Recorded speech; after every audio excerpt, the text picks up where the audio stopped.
Welcome to In Real Life, Foster Care Unfiltered, where real foster families share their journeys, the challenges, joys, and life-changing impact of opening their hearts and homes. In each episode, we explore the experiences of foster parents and the difference they make, with insights and guidance from Children's Home Society of North Carolina. If you've ever wondered what it takes to foster, you're in the right place. Let's dive in. Hi, everyone. Welcome back to the In Real Life podcast. Super excited with another amazing guest today. Today I have with me Tim. Hi, Tim.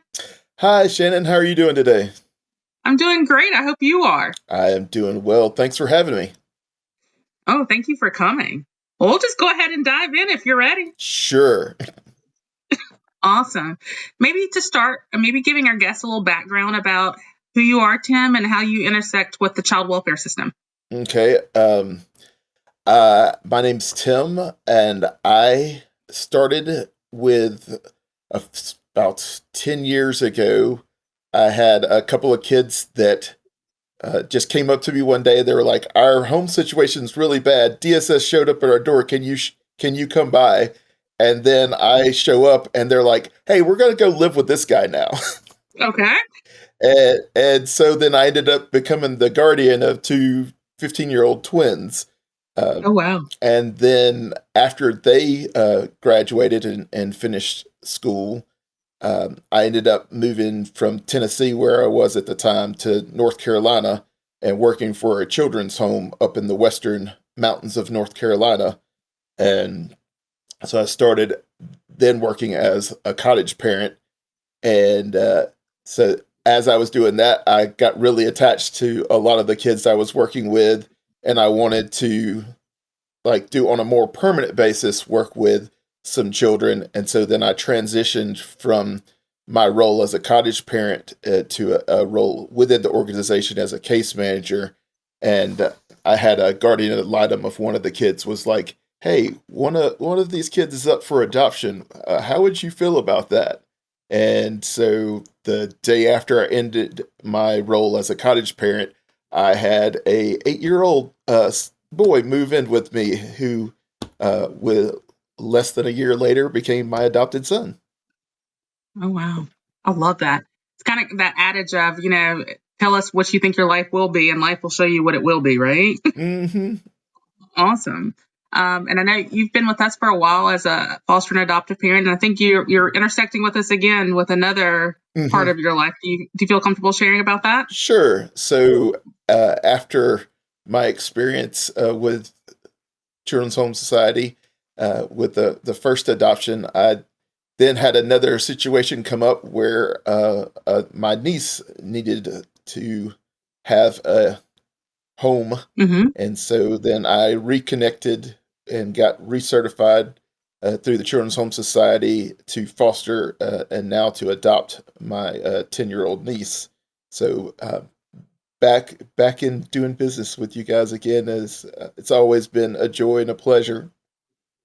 Awesome. And I've only heard amazing things about you, Tim. I'm really excited to dig in and learn a little bit more. So sounds like your first foray was kind of like a drive-by. There are kids that needed you, and you stepped up to the plate. Then you intersected professionally and entered the field as in the residential facility. And then again, kind of a natural experience led to you becoming a foster parent. And here you are back now engaging in what we call kinship foster care. Correct. So tell us about all of so many experiences. I'm like, where do I start? What do you think? Is there anything that transcends all of that? Is there any commonality, do you think, to all of the children that you provided care for that kind of sticks out in your mind? I think for me, it was just, like you said, with the intersection of there were these kids that came into my life and they needed a stable, loving home environment. And I said, all right, let me see what I can do. And the first foray was definitely just a wing and a prayer, and didn't really know what all I was getting into, and learned a lot and made a lot of mistakes. And then going in, I think that's probably a lot of what led me into then working professionally with the foster care systems. Just seeing that need out there And then that kind of graduated to, hey, I think I can work still helping other families with the foster care system while also providing like a home for, a couple of kids in my house too. So what can I do? Because obviously it's a need. There Right. aren't enough families out there for the children who need fostering or adopting. Hmm. So instead of me just saying, "Hey, this is a problem," like what can I do to kind of help on from my end? So before I ask somebody else to like foster or to adopt a child, like I'm going to go through that and walk through that road. And actually, I'm working with a family right now, and that's one of the things that I'm talking them as they're preparing to adopt three children Oh, well. that I work with, Uh-huh. and it's like, hey, I know this is really scary because you're gonna about to have this instant family, Hmm. but I've been here before, and I'm actually going through it again. So like, I'm gonna walk with you through this as I'm going through the same process myself in my own life. Awesome. What do you think for that situation you just described of a family that, finds himself in becoming an instant family for whatever reason in the foster care arena, maybe a foster care placement or an adoptive placement or a kinship placement? From your experience, and it's fast from what you're sharing, what would you offer maybe as maybe the three top things for people to consider, or resources maybe that you found helpful or supports, or what would be the top couple of things that come to mind as you're kind of thinking about? Well, the first is you have to have somebody that like sees a need and wants to address that. So if they've already noticed like, hey, there's kids out here that need a house, and I can step up and I can be that for people. And then the second was just like you're saying about having support and having resources, that there are resources available to you and there are supports if you will look for them, or if you can find an agency like the Children's Home Society that can help you provide the supports that you might need. Because a lot of times, especially if you're getting children that are a little bit older, they may come with a lot of baggage. Like all of my kids have come with a lot of baggage. And so for me, like understanding the trauma and being trauma informed, that was something that I didn't have Okay. with the first go around, Okay. and I learned kind of on the fly. And then as I started working in the field professionally, started learning, I was like, oh, I could have done things so much better Mhm. had I known this information and looked for more supports. And luckily, I did have a community that was very supportive. I wouldn't have been able to do it for me. It was like my church community that really supported me through with the twins that I had, and then learning of other ways of just managing really like myself and my expectations. Mhm. Um, if I am expecting more than what that child is capable of giving, Mhm. um, I'm either in it for the wrong reasons, or I'm just asking too much. Like you have to meet that child where they are. Uh, like you can love them and tell them you love them, but you have to ultimately show them that, and you have to show them that consistency and a lot of things that they probably didn't have throughout their life coming before they come into your home. Right. So having that consistency and stability and that nurturing environment um, is one of the most important things you can provide a child.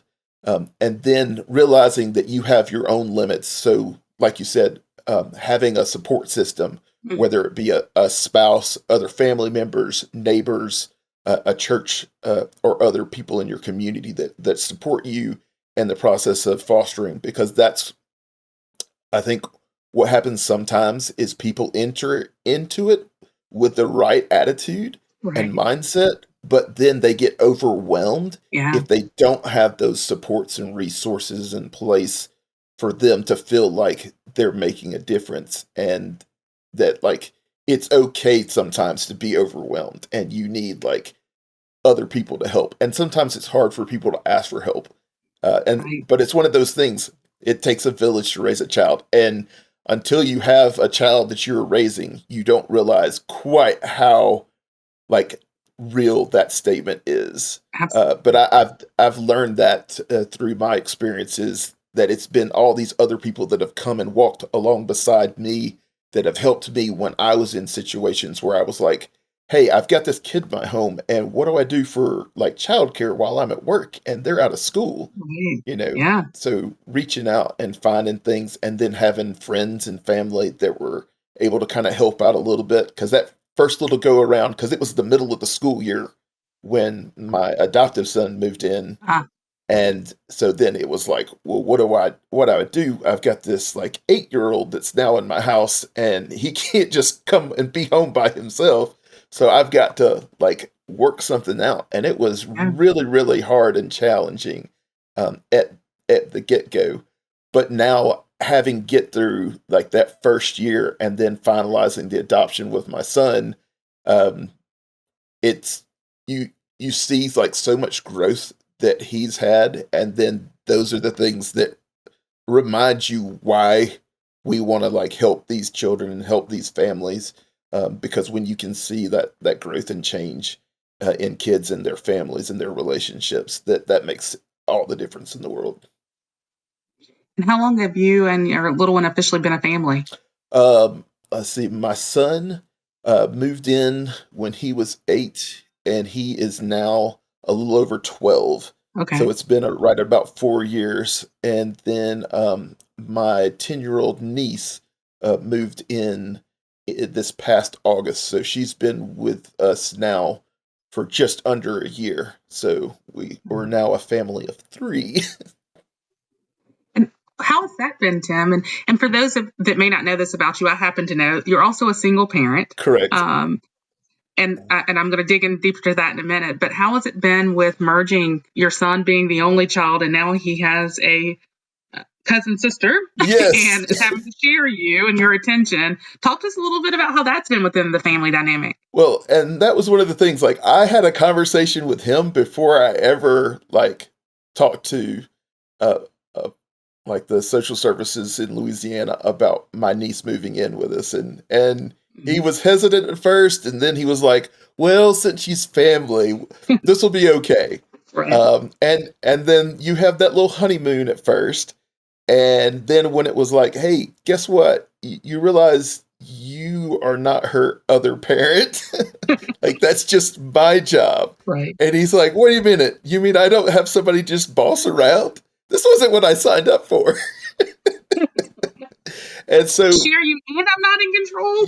yeah. I have to share you, and I don't have someone that I can just tell what to do. I was like, yeah. You have to do both of those things. And so, it's gradually getting better Mm-hmm. bit by bit, but it's still like there's this competition of like my attention and my affection and trying to balance that out.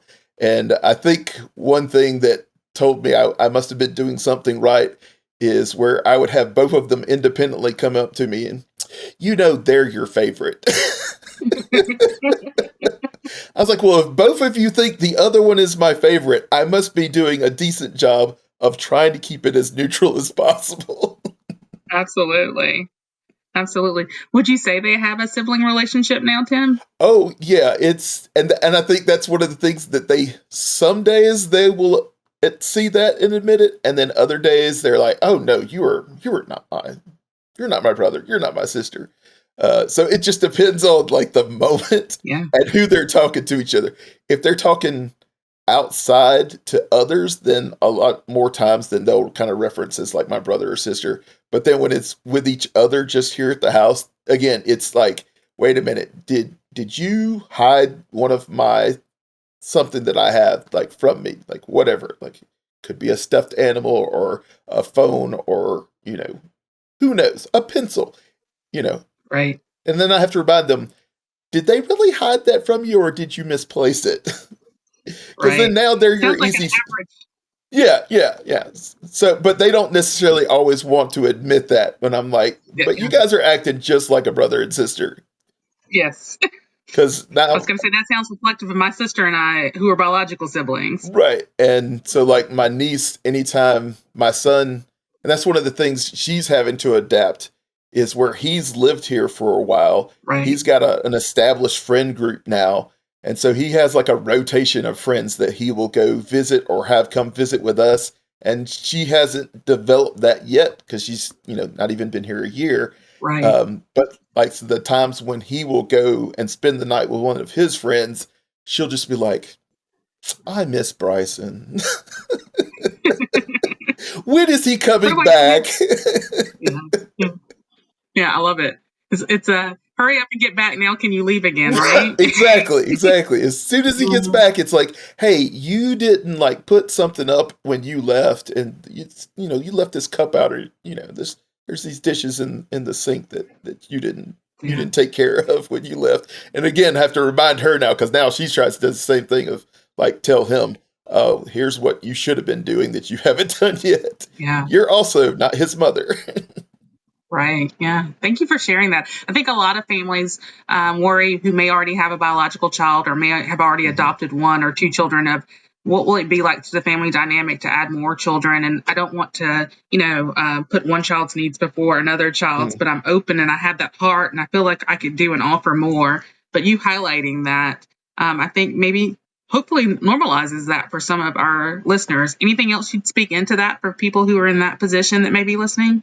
I definitely think it's really important having those conversations with the whole family prior, uh, because they kind of have to buy in. Right. You can't like force them to be a family. Mm-hmm. You can try to provide a loving, supporting environment, but you also have to be very conscious of like balancing out your time and attention to the kids, because even as much as I try to do that, they still, both of them feel like I want a little bit more of you. Right. And there'll literally be times where I'll have one on one side and one on the other. And it's just like, all right, I'm here, but this doesn't mean we have to fight over me.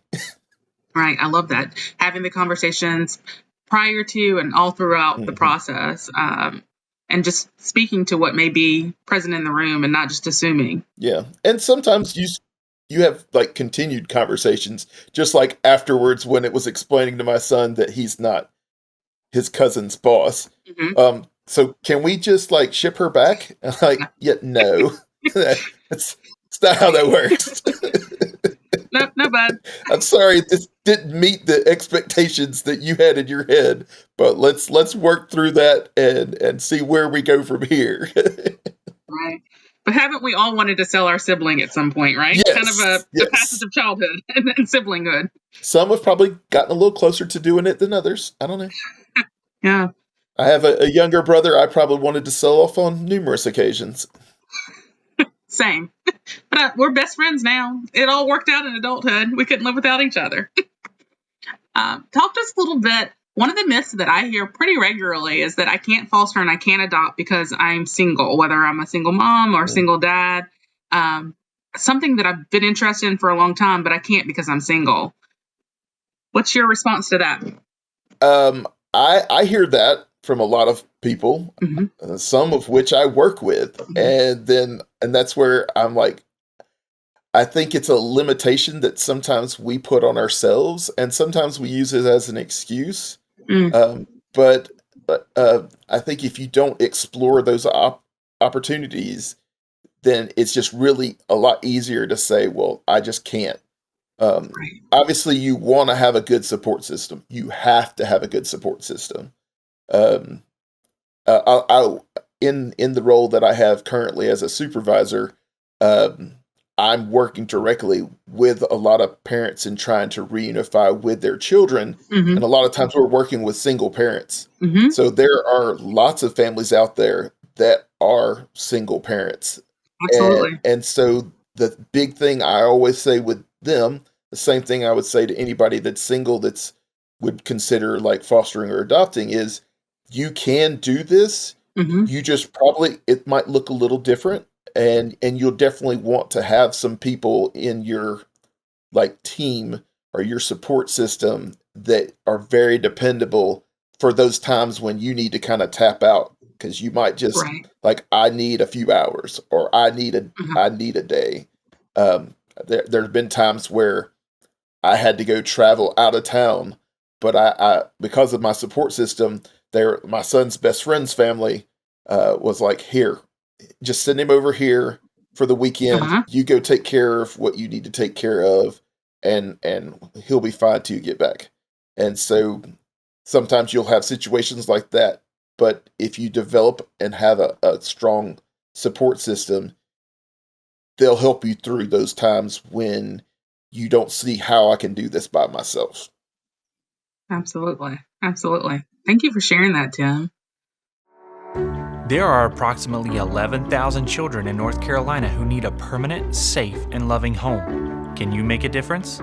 Children's Home Society offers training, resources, and support to help you become a licensed foster parent. Learn more at chsnc.org and start your foster care journey today.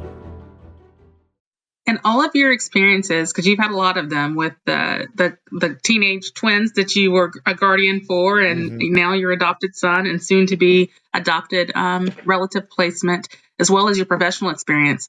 What would you say is the best thing that you've experienced in this journey with fostering, adopting?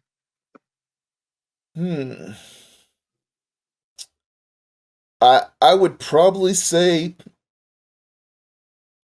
would probably be when my son kind of really fully embraced being adopted. Okay. And it didn't happen necessarily all at once. There were definitely like little milestones along the way. Well, first was just one day he just randomly says, "So I'm going to start calling you Dad now." And then a few months after that, we were actually visiting some friends of mine who have 4 adopted kids. Okay. And he was talking to them and about, like, we hadn't had the adoption yet. We're still fostering at that point. Okay. But they had been adopted. And so they were just having a conversation in the back of the vehicle. And then that was the first time I heard him say his last name was Jones. Because at first he wasn't sure what he wanted to do with his last name or not, which I was like totally giving him that option of if he wanted to change it to my last name or if he wanted to keep his own. And so again, just those little random moments where he's like, "Oh, I've just decided now." But I could tell that's kind of the part of the thought process is like, I'm a Jones, like, and then another's the first time he got to, because initially we had all the COVID stuff, and so we didn't get our normal family gatherings in the holidays because of COVID. Right. So then it was like a year or so later, and then he's in there with all of my family, and then he's just like, this is just such a different experience than what he had ever had before, and seeing like family could be together and they didn't yell and fight, and they just got along and enjoyed each other's company, and there was a lot of laughter and a lot of good food and just a lot of good times together, and just really realizing like these are my people. Like these are my cousins, and then it would be like, so when are we going back to visit my cousins, or when can I talk to them next, and that's been just kind of seeing like his fully immersed into, I am 100% like your son, and your family is my family, and just having that, and just the growth from where he was 4 years ago, to get to a point where the therapist he was working with the first year is like, I can't help him anymore. He's like, he's there's nothing more I can do with him. He's awesome. Grown so much. And getting to see that and see like his growth academically. His first grade year had been truant and missed the majority of his first grade. And so then, like, right as he was coming in with me in 3rd grade, we were working on trying to catch up on a lot of those building blocks he missed, for missing out so much of that first grade year. And so just seeing even things like that, the academic process, because he really struggled, and school's not his like favorite thing, right? But then like last year, he was like a total. They have intergrade test for those that are familiar with that in North Carolina or not. And so, but last year he was a total of 6 points off of having 2 5s and a 4 for his 3 EOGs. That's amazing. And he was disappointed. He was like, I really wanted those 2 5s and that 4. But, 2 years prior, he was barely It not either was in the 2 range or like 3s. And so just a massive leap academically as well. So just getting to celebrate all of those types of milestones of growth, both physically, mentally, emotionally, and spiritually as well. Those I would say are the highlights. So it's not any one thing, but it's the journey and seeing the Yeah. progress as it goes along. Yeah. And I'm sure each new one that comes is a new celebration. Yep. Tim, if you could describe like emotionally, how have you felt with some of those? The first time he called you dad, the first time of seeing kind of maybe Christmas or Thanksgiving through his eyes, kind of standing. I'm envisioning you kind of standing back and watching him interact, or when he brings home the EOG scores and he's done it. Like, what does that feel like for you in those moments? If you can reflect on some of those. Um, definitely like a proud father. Yeah. Because that's all you ever want for your child is for them to succeed. Yeah. And I think it's even more because of knowing like how far they've come, and seeing just like how much they've overcome and how resilient they've been, so that they're not trapped in some of the trauma that they've experienced in their lives. Right. To now it's like other, because you hear it from other people. Last year his elementary principal tells me, it's just like, I'm so glad you enrolled your son here. I'm so Mm. thankful that he was able to come and be at my school. And then, like, coming from an education background, my mother was a teacher. I try to Okay. explain that to my son. It's like, you don't get that. That's a big deal for a principal to stop your parent Yeah, and say, "I'm so glad that your son's in my school." absolutely. He stands out of all the students. Yeah, And for her to know him that way. yeah, and it's and the other things will be like when you hear from other kids' parents, like his friends' parents, of like, "Oh yeah, I want your son to hang out with my kid more because I want them to rub off."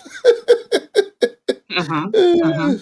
So you just a lot of pride, but then also just the joy of seeing that growth and change. Yeah. I can feel that exuding as you're talking about it, and seeing it in your face as we're talking. You kind of talked about some of the challenges through your journey of the Right. trauma informed parenting and how that's evolved for you over the time. Is there anything, Tim, that you wish you would have known when you were starting this back in Tennessee? Tennessee, it is Tennessee, right? Correct. To now. Um, I think one of the biggest things was understanding um, that their behaviors are Mm. always seeking something. Like, what is it that they're trying to tell me through this behavior?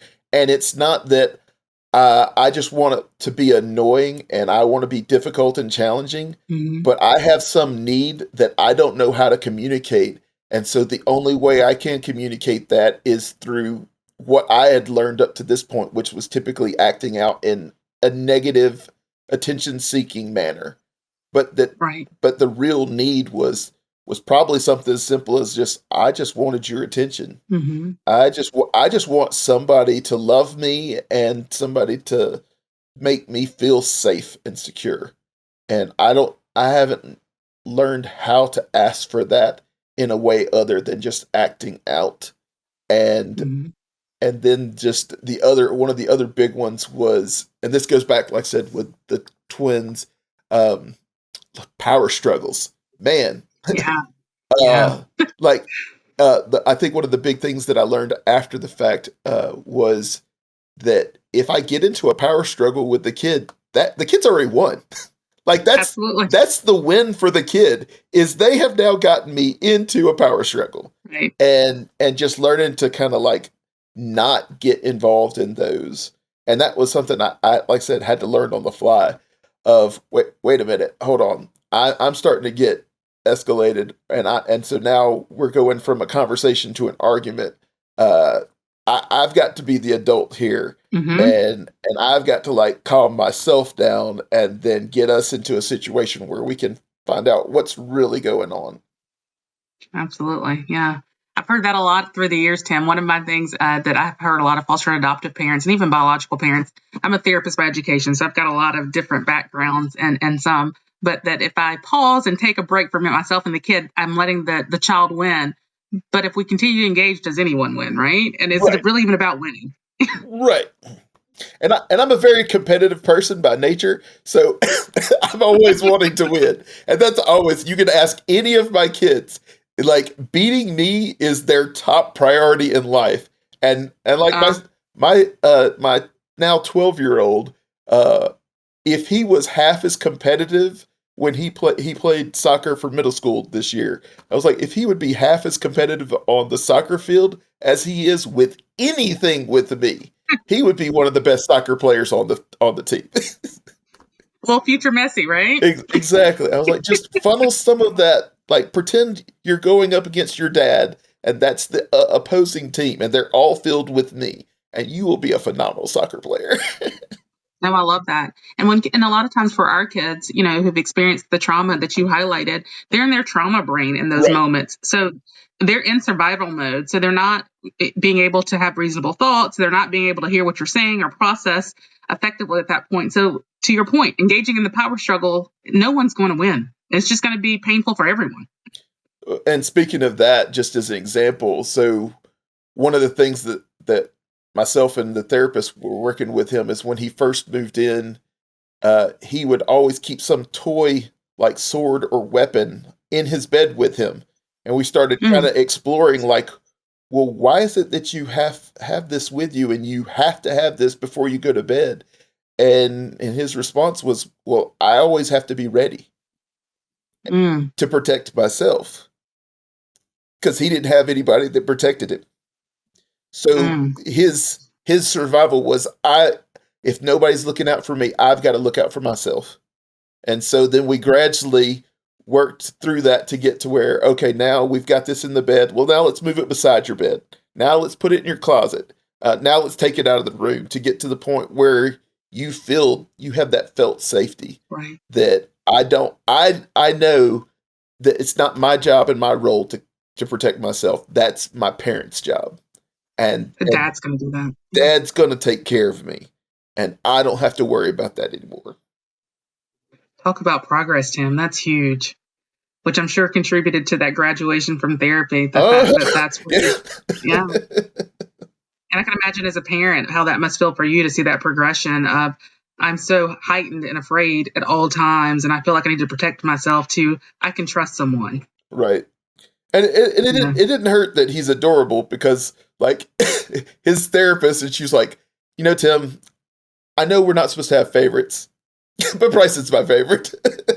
Because we had finished up, but she had such a good rapport. They had such a good rapport together that she, instead of just like ending our therapy after he had quote unquote graduated, she continued on for like 3 more months of seeing him instead of weekly, going to like once a month and just sort of gradually getting that because it wasn't a need for her anymore. But again, she realized like how important relationships are to him.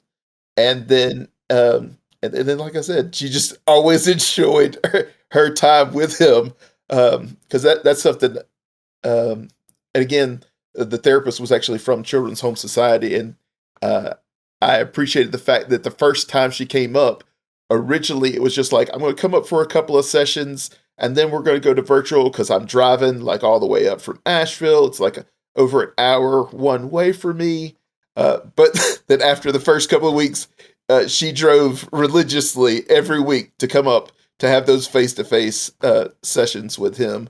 And they always had a good time. And she really adapted things to like meet him where he was and also find like his interest. So she took his interest in Pokemon and then developed and tied that into her therapy so that like they had this journey, and his journey through his therapy was like going through a quest in Pokemon and going to different locations. And then as he progressed, he would get to pick up a Pokemon card that she would then go get for him. And so then he was always like, oh, well, now we've made it appear. And then she had this like Pokemon monster that was sort of like his trauma. And so as he Oh, progressed, the Pokemon monster would just shrink and shrink and shrink until it went away. oh wow.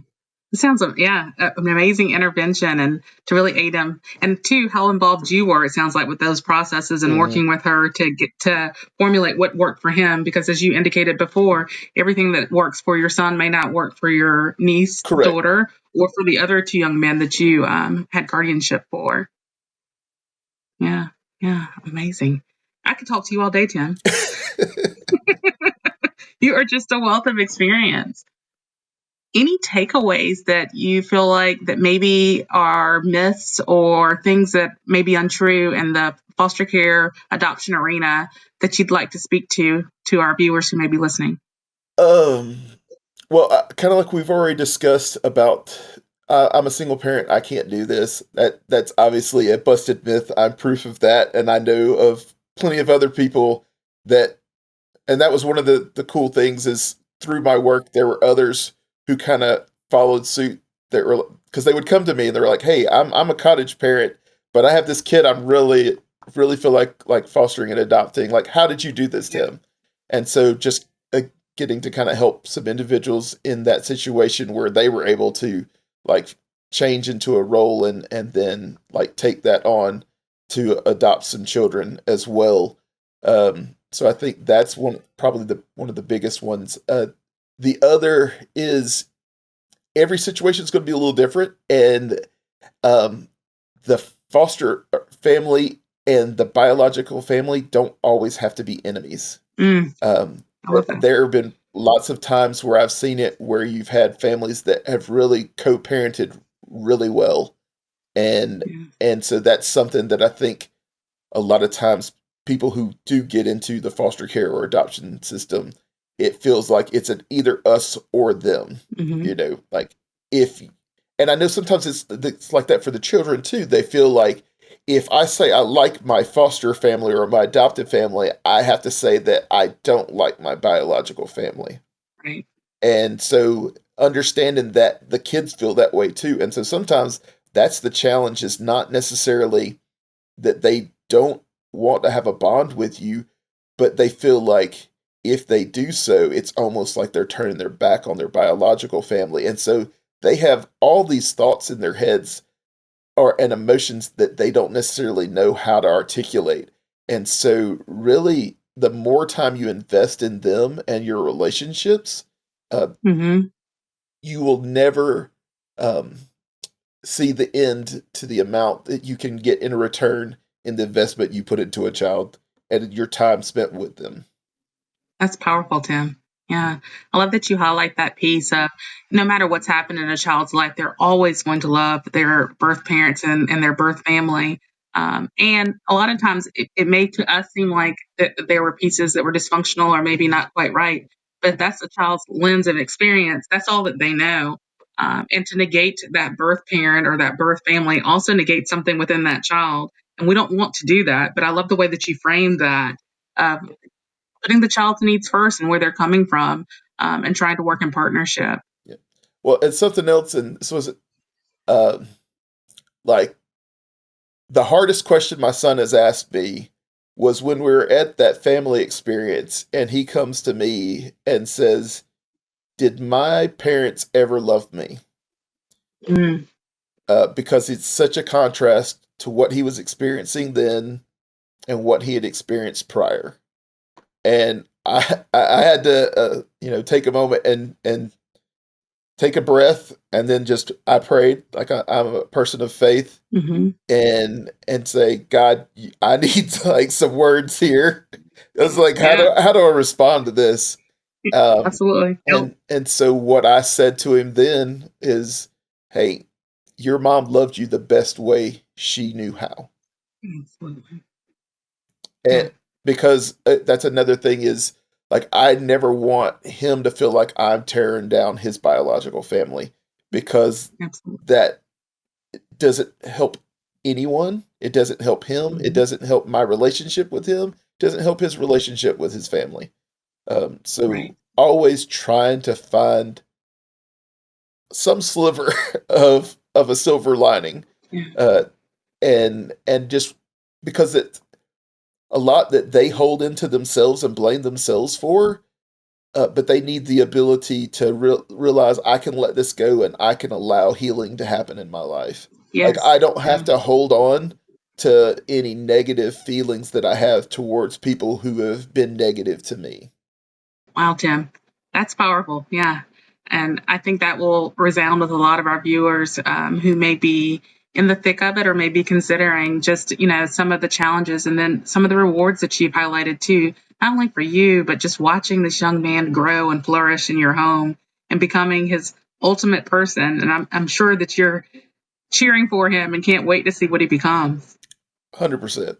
And then on the other side, then with like the twins, they're now grown and adults, and then so they now it's a choice on their part with whatever our relationship looks like. And so Mm-hmm. a lot of times though it'll be those random calls of, hey, this is not working for me. Like, what do I need to do here? But still, even after the fact where they know all they've got to do is call me up, Mm-hmm. and then if they've got a question or they need help with something, that I'm going to do the best I can to still like be there for them, and like regardless of what the situation or circumstances are. And so that's something I think is also rewarding when you go through times where it's like it doesn't matter how far apart you are from each other. Yes. With our society today, with internet and phones and text messaging, emails, we can still stay very connected, even if there's several states apart from each other. But allowing the kids to know, and I think it's also important for my kids right now because they see that the twins can still call and that I'm still there for them. So then Mm-hmm. that'll help them when they get to that age of, okay, dad's still going to be there for me. Like Yeah. it doesn't matter when it's my time to go move out and spread my wings. I've still always got a place here, and this is always going to be my home. Yeah, I love that. Reinforces that family is forever, no matter how old you are. And I think we all know that regardless of how old we are and how far we may move, we all need our people, right? At Amen. different times. And that reinforces to them because they've had other experiences where people did disappear and weren't there when they needed them. Yeah. I love that, Tim. Thank you for pointing that out. Anything else that you want to, as we're closing here, anything else you want to say to our viewers as you're reflecting on our talk today? I would say reach out, if you have any curiosity into like fostering or adopting, get more information, talk to some friends, talk to some neighbors. You never know like who has either been in the foster care system or been adopted, and then when you start hearing some of their stories about how someone who entered into their life made a lasting change, Mm-hmm. and you could be that change for some child.